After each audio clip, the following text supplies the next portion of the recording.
పెట్టి మనుగడ కోటి అలలుగా పొంగు వరదల వేగాన పడిలేచు అలలకు తీపి కలలకు లేని అలసట నీకేలా.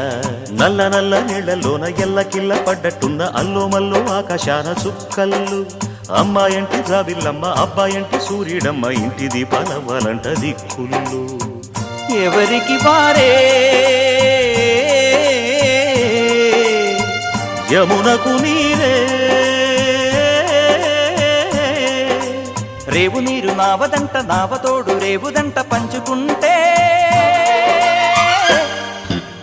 గోరువంక వాలగానే గోపురానికి స్వరాల గణగణ గంటలే మోగనేలా. గోపబాలుడొచ్చినాక గోకులానికి పెదాల కిలకిల పువ్వులే